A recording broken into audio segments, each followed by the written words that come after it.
Malaysia has had relation with China for almost 2,000 years. Yes, they were powerful. We accept they were powerful, but we were able to survive. They didn't invade and conquer us. We even lost Singapore.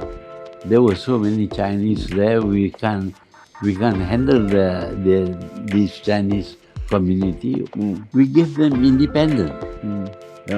Kublai Khan was a Mongol, but he did not colonize. He became a Chinese. And some Mongols also became Muslims. Some major generals after the wars, they also accepted Islam. So it shows that they have the capacity to assimilate or even change religion if they are convinced. Yeah. What would you think if China takes an interest in the Caribbean? Yeah. Of course, when Russia decided to place their missiles in Cuba, you don't like it. You see? And yet you are coming here far away from America and telling us your enemy is China. We cannot accept that because we need China as a big market.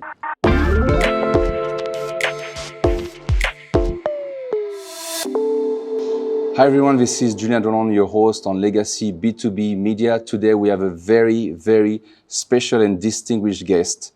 He is the longest-serving Prime Minister of Southeast Asia, the 4th and 7th Prime Minister of Malaysia, who served for 20 years his nation and made history by becoming Prime Minister again in 2018 at the age of 93, Tun Dr Mahathir bin Mohamad. Apa khabar, Tun? Khabar baik. Sehat? Sehat. We are very happy to have you on our show today. It's a true honor. We are publishing this podcast on a very special occasion, which is your 100 years anniversary on this 10th of July 2025. So as we say in French, joyeux anniversaire, and in Malay, selamat hari jadi. Thank you. So congratulations, of course, for this longevity. You seem very healthy, and we are very happy to see that. And of course, you have an immense career in politics. You are an icon in Malaysia and around the world. You recently traveled to Japan. We saw the videos. We saw how the people love you, even as far as Japan. So for us, it's a true blessing to have you as one of our guests. And before we delve into the first questions, we also want to mention to our viewers that this podcast will be translated and subtitled in French and Mandarin on our two new YouTube channels, LEGACY B2B France and LEGACY B2B China.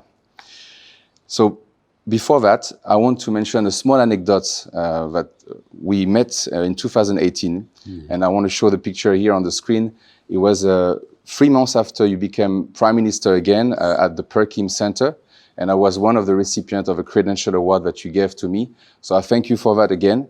It was a true boost in my career, and today we are doing this podcast to celebrate all your achievements, your legacy, and you also blessed us with a second podcast that we will do in a couple of days to talk about your latest book, which I had the pleasure to start reading, A Conversation with Tun Dr Mahathir bin Mohamad, A Legacy of Leadership and Vision.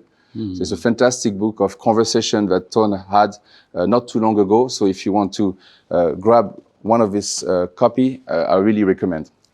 So of course, as we talk off record, there's a very pressing matter around the world that is affecting everyone. Is of course this war that started between Israel and Iran.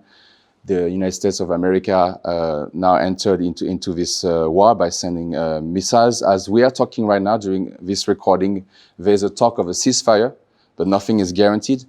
We would like to know what's your reading of your current situation. You mentioned in your memoir that this type of preemptive wars, and I would like to quote you, is based on suspicion and preemption, and it's a frightening concept. What does it mean for Malaysia and for the world?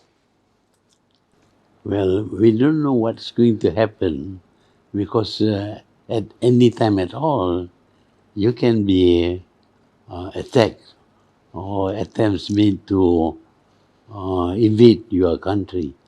This is what we are seeing, and it is frightening because this is carried out by big powers. They have the means, and they may just invade and do what they like because they have so much power. We have on the one hand Russia invading Ukraine, that is a preemptive move. But now we see America, without declaring war against Iran, actually bombarding Iran. So we are not safe anymore. We cannot say that we are at peace and therefore we will not be attacked. But even if we are at peace, if we annoy certain powerful countries, they may take action against us, violent action, and killing people, destroying towns and the like. So it's something that really marked me when I was reading your memoirs is you actually experienced war in your own country. You were occupied by the British and the Japanese. And you also mentioned that you saw yourself a Japanese soldier being killed. And it really shocked you. So the new generation, they never experienced war. They don't know what it is. People are pro-war, people are against the war. But you yourself, in your lifetime, you experienced this. What are the advice you would like to share to the new generation? Because obviously, as you mentioned, there are big powers at play, but also the general opinion matters when it comes to going to war or not. And it seems, for example, in the case of the United States, they always kind of make the same mistake, and the general population forget about the past. For example, with this war in Iraq, where obviously there was never a weapon of massive destruction, but they went with that excuse.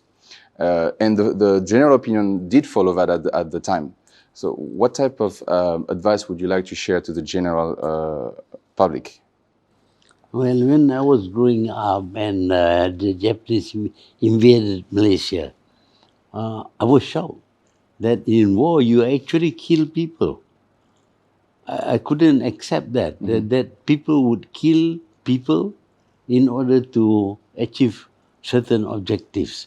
So I grew up hating war because it's about killing people. But I had actually started a campaign against war to criminalize war. But I find that most people still believe that conflicts between nations can be settled by war. It has been proven that wars could not settle conflicts. We have the First World War. It didn't end wars. The Second World War also, now we are again on the bridge of going into a Third World War. And people are killing people. I mean, I can accept that in a civilized world, we solve problem by killing people. That has been bugging me all the time, and I try to campaign against war, but I find that generally the world thinks that war is another means of conducting relations with countries. But then comes the question of the role of, for example, the United Nations, who are supposed to be there to establish peace. And we can see that I posted recently on my LinkedIn, the United States invaded at least 20 countries since the establishment of the United Nations. I mean, when I mean invaded is like wage war on some countries. So it clearly shows it's not really working. How do you explain that the United Nations is not working actually for the people? Because that was the number one mandate. And it seems that it's almost useless at this point. The idea was that many nations should come together to solve problems of conflict through negotiation. But the fault with the United Nations is that when it was formed, 5 nations decided that they should have veto powers. That means that the United Nations is not a very democratic kind of nation. And now we are seeing that even though the majority of the countries in the United Nations want a ceasefire, one country can say no. I mean, one against 180 countries. So these are the people who talk about democracy and the like.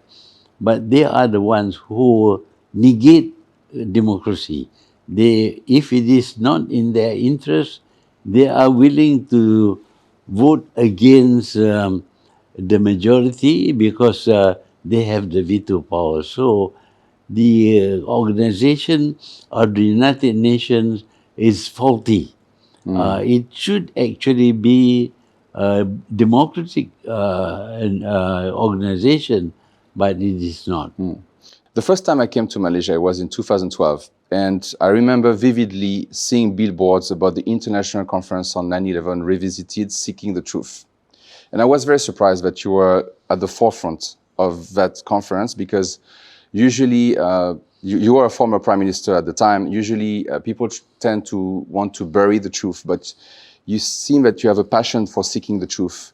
And in that case, it's a big, of course, news that actually the World Trade Center and the collapse of WTC-7 were premeditated as the manner that the Free Building came down at the feature of controlled demolition. So there are a lot of engineers that rallied together. They come up with, and even myself, I only realized that after 10 years, that the narrative of what really happened could potentially not be the exact truth. Yeah, 9/11 is explained as the work of some Arab terrorists. I don't think they have that capacity to hijack 4 planes at the same time and crash those planes into these towers. So I think there's something wrong in the narrative about that. So, but that was used as an excuse to take action against Osama bin Laden, because it seems that it was Osama bin Laden who planned and executed this action. I find that it's a bit difficult for me to accept that, because Arab people are not good at planning and certainly not very good at implementing their plan. And this is a fantastic plan. You have to hijack 4 planes at the same time, fly them, crash them, and things. So I think there is something else behind it. So that I find that there is an attempt to find an excuse to take action.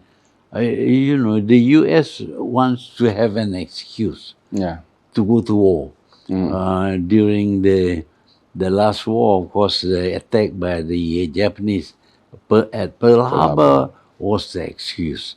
Yes. In the First World War, there was the sinking of the Berengaria, the ship, and that was also an excuse for the U.S. to go to war. U.S. is the biggest producer of arms. Their arms business is very big. If there is no war, nobody buys arms. So they seem to like wars, because with wars, they can do business. A lot of profits, For example, they purposely visited Taiwan. There was no tension. No, there was some tension between China and Taiwan. China claims Taiwan is a part of China, but China did not invade Taiwan. They could have, but they did not, because Taiwan was useful to China. Taiwan as it is, China benefits from the technology, the investment coming from Taiwan. But America wants Taiwan to confront China, and this lady went to Taiwan, and since then tension has increased, and Taiwan now has to arm itself for invasion by China, and Taiwan has to buy weapons from the U.S. But until now, there is no invasion. I think the U.S., everywhere that it goes, it wants to see violence. It has to attack Iraq because of Iraq having weapons of mass destruction and all that. Later on, it was found that it was not true. So we are fighting wars, killing people for reasons which are not really justifying the action. The foundation of the United States is based on violence. They conquered that land, they massacred the original people, and also it is based on the way they have behaved since the very beginning. And of course, they are mostly coming from European background. And I want to dive into the next question, because when I bought your book a couple of years ago, the first chapter I wanted to read is about your take about the Europeans. And you even said that you hesitated to include that chapter. You didn't want to offend maybe some friends you have in Europe, but I really love that chapter because actually you taught me about myself, because I'm French-Scottish. I have Scottish blood as well. So I really enjoyed your take, and you taught me a lot about how we all started. Of course, we also are responsible for the slavery around the world, France, UK, the Dutch, the Portuguese, Spanish. So we have, unfortunately, a very bad legacy when it comes to that. And I wanted to know, you said in your memoir that at the time you said that we're still living in a Eurocentric world. Well, during the British time, I studied European history. And it seems that there's not a year that passes when they are not fighting each other. There will be a pair of countries fighting each other. They seem to like wars. And the world wars were all started in Europe. They were not started in the Far East or anywhere, but in Europe. And they like to have wars to the extent that they team up with Russia during the Second World War. They defeated Germany together with Russia. The moment Germany was defeated, then they formed NATO against Russia. They seem to want to have some enemy. They're not happy without an enemy. They even decided that the next enemy would be the Muslim. Islam should be their enemy. So they are always looking around for enemies. And now, of course, they look at China as a potential enemy. And for that, they have to prepare for war. When you prepare for war, they say that to have peace, prepare for war. But I find that when you prepare for war, you have war. You have the First World War, the Second World War, and now they are arming again and will end up with the Third World War. So that is why my feeling is that the world is still very much influenced by the Europeans. Of course, they have lost their empire, but they want to still dominate the world. And America is showing signs that it wants to dominate the world by being involved in every part of the world. I mean, South China Sea is very far from China, from America. Okay. Yeah. What would you think if China takes an interest in the Caribbean? Yeah. Of course, when Russia decided to place their missiles in Cuba, you don't like it. You see? And yet you are coming here far away from America and telling us your enemy is China. We cannot accept that because we need China as a big market. Malaysia has had relations with China for almost 2,000 years. Yes, they were powerful. We accept they were powerful, but we were able to survive. They didn't invade and conquer us. The Portuguese came in 1509. 2 years later, they came and conquered Malacca. So the attitude is quite different. Yes. The Europeans like to dominate and own, whereas the Asian countries, when they fight, like the Mongols, they defeated many countries, but they didn't form those colonies, made colonies of those countries. In fact, they get absorbed. The Mongols in Turkey becomes Turks. Yes. The Mongols in India becomes Indian. The Mughals. The Mongols in China became Chinese. Kublai Khan was a Mongol, but he did not colonize. He became a Chinese. So the attitude of the Europeans and Asians are quite different. And we fear that the Europeans have superior weapons, and with that, they try to dominate the whole world. And some Mongols also became Muslims. Some major generals after the wars, they also accepted Islam. So it shows that they have the capacity to assimilate or even change religion if they are convinced. Now I want to talk about the Malay culture. I've been living in Malaysia for 10 years and I always keep on hearing, you don't understand the Malay culture, you know. I don't speak Malay, but I'm married to a Malay. You yourself has been criticized to not be Malay enough. And you said, you made a very strong statement. You said, I'm a Malay not just on paper, I'm also a Malay in sentiment and in spirit.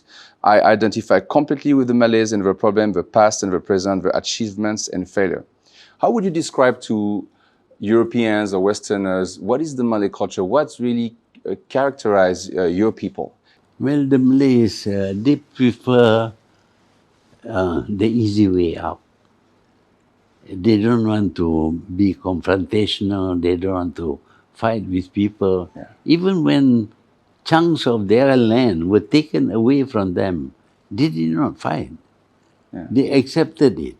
So when the British came here, when the Europeans came here, well, we were defeated by the Portuguese, and then the Dutch, and then the British.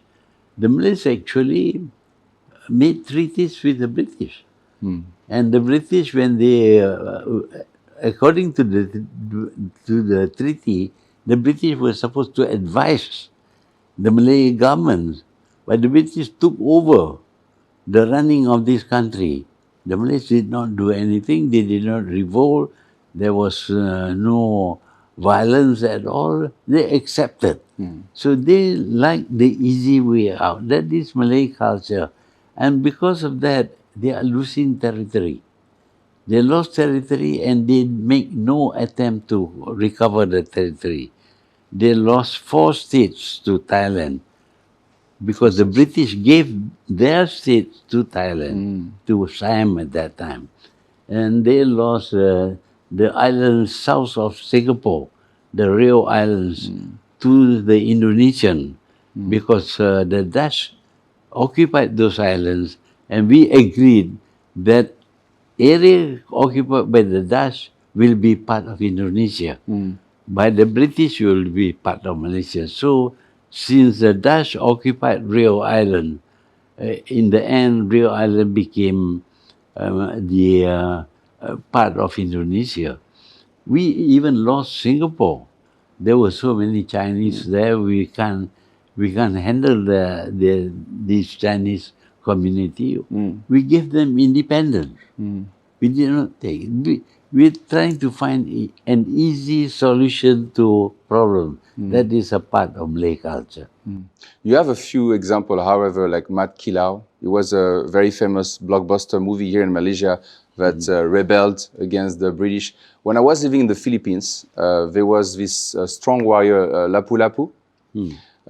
I consider Philippines also to be part of course, this whole archipelago, and he also tried to fight back, but it seems that, as you said, the majority of the people in this region, they don't want to confront, they don't want to seek justice.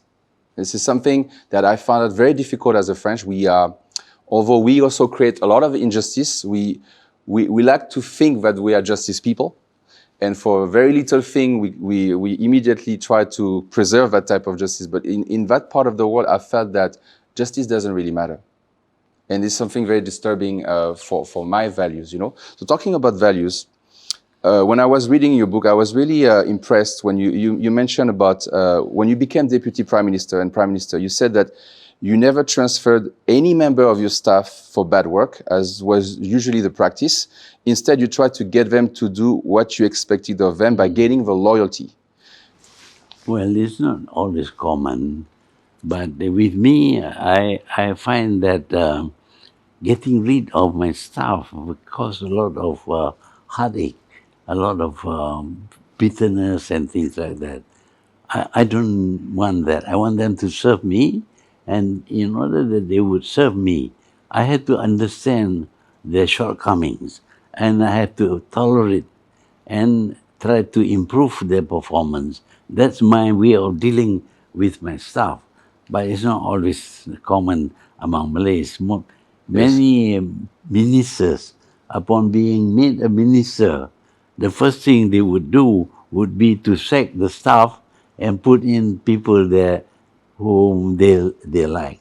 I'm not like that. I accepted the staff of my predecessor. I work with them, and I try to get along with them. And some of them stay with me for 30, 40 years. They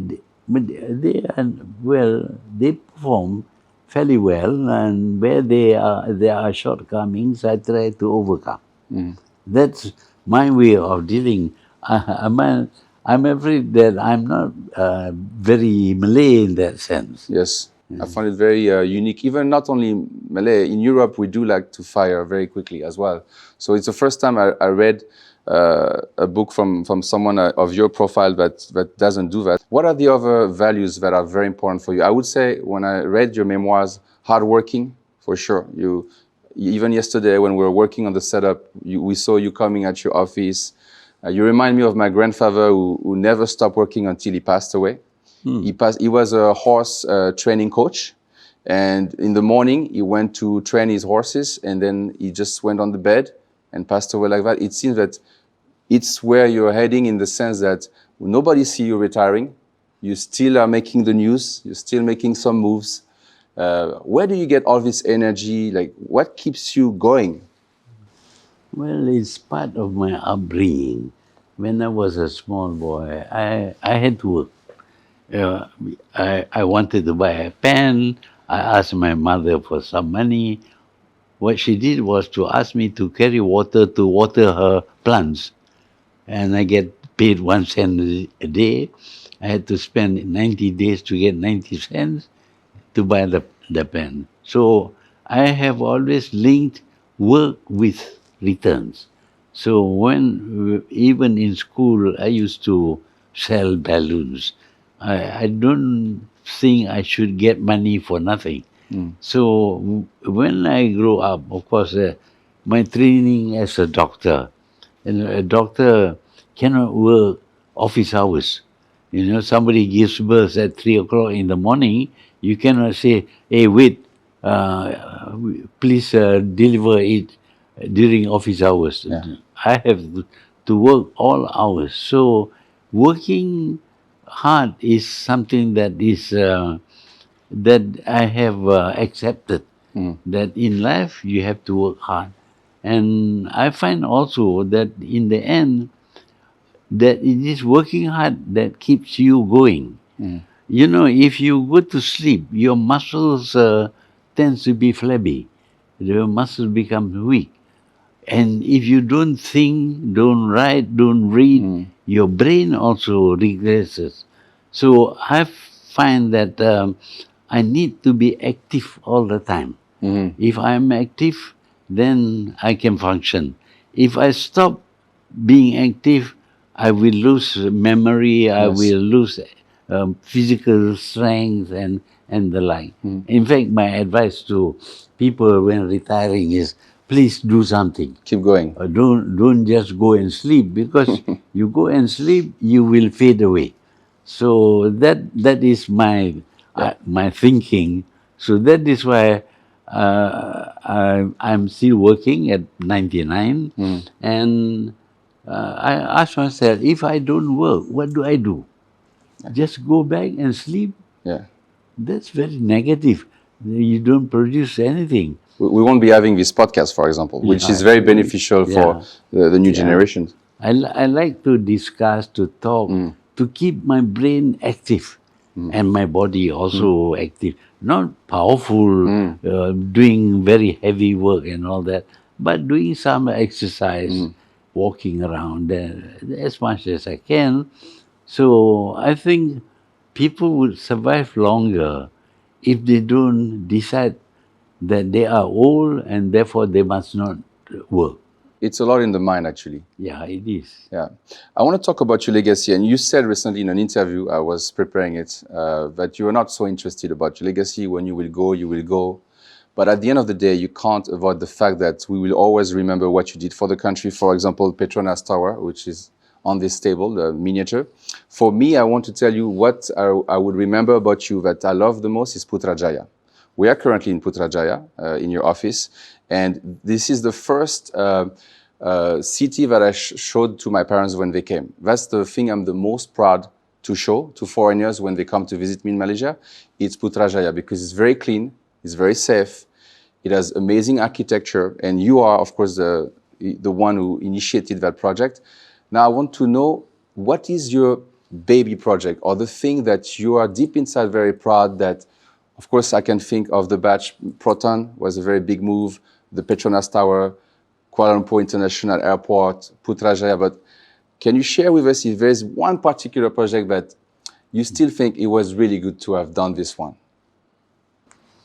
Well, during my time, I had 22 years as Prime Minister. During my time,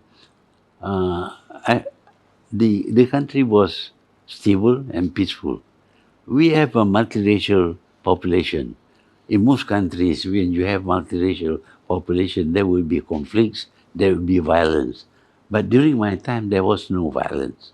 There was some violence before, but during my time, I was able to get along with a lot of people of different races, and they cooperated, and we were able to grow the country. So to me, that stability is something that I value. I didn't work for it. I didn't do anything special for it, but I get along with people. So the fact that, for example, you're not rocking the boat, even stability inside your team. Yeah. You know, you keep the team together, and you were able to give prosperity to your country. Do you think Malaysia is on the path to gain stability? Are we on the right track, or you foresee some thing in the future that could destabilize the country internally? I'm not talking about the wars which are around, but are we on the path to continue this legacy that you left to the Malaysian people? Now I learn that the stability that was achieved depends very much on the policies of the government, mainly the policies of the Prime Minister. If the Prime Minister is uncertain of himself, is worried that he might be overthrown, and takes action against people, then it undermines stability. So without stability, a country cannot develop. So it depends upon management. The management must be good in order to achieve stability. I wasn't conscious of it, but apparently what I did was accepted by the people. And we developed these many things that we did during my time. And I think people generally were busy implementing many new ideas and projects. And I suppose they have no time for violence. Recently, someone, I read that, of course, because of your age, some of your friends passed away around you, and you were deeply affected by the loss of some beloved friend of yours not too long ago. When was the last time you cried, Tun? One of the things about about living longer is that you keep on getting news of your friends going away. And that is very sad, very, very sad, because these were good friends. Yeah. They were with me, we worked together and all that. And of course, as they age, they pass away, and I keep on receiving news that so-and-so has passed away. That is very depressing. But I'm losing friends. But I try to make it up by making friends among younger people. New friends like us. Yeah, that is one way of overcoming the sense of loss when you lose your friend. Many of my friends, we work together, we struggle together. They are no longer alone with me. They live to a good old age of 80, 85 and all that, but I happen to live longer than them. I want to finish this interview to ask you a question about your parents and the way they, educated you. You mentioned in your memoir, while my father stressed general education, my mother insisted that her children learn the teachings of Islam early in life. You said also that you were closer to your mother than to your father, and as a result, she shaped your personality more. And you talked a little bit about her previously in the interview. What are the things you love the most about being a Muslim, and what are the biggest misconceptions you had to face as a Muslim leader? Yeah, I grew up, I was brought up as a Muslim. And I was taught the normal things, what was considered the normal things about Islam. And later on, I had to contest against a party that makes use of Islam as their struggle. And I wondered whether it is really Islam or not, which led me to study the Quran, study it in a language I understand, because the Quran is in Arabic. I don't speak Arabic, so I don't see the message, I don't understand the message of the Quran. But when I read the translation of the Quran in Malay and in English, I find that what we are doing is not what is promoted by Islam, that we are doing the wrong things. So the failures of the Muslim is not due to Islam, it's due to the wrong interpretation of Islam. So I try to make correction. I try to live the way of life, ad-din, which means the way of life of a Muslim. I try to live there. Of course, I'm not all that successful, but I do try, and I find that if you follow the teachings of Islam as in the Quran, you will be successful in life and also in the afterlife. Because one of the principles of Islam is you don't do to others what you don't want them to do to you, right? Yeah. And I think this is really lacking. This principle in our world right now, and even sometimes non-Muslims are applying that principle better than the Muslim themselves. So it's an ongoing journey for spiritual truth. Thank you so much, Tun Dr Mahathir. It's a true pleasure to have witnessed you to be so healthy and still determined to, make new friends and progress in all your projects and achievements. I want to remind our viewers that we will be back with Tun Dr Mahathir for another podcast. This time we'll talk about his latest books. Please don't forget to subscribe if you want to watch the next episode with Tun. Thank you so much, Tun. I wish you a fantastic day, and we are looking forward for the next episode. You're welcome.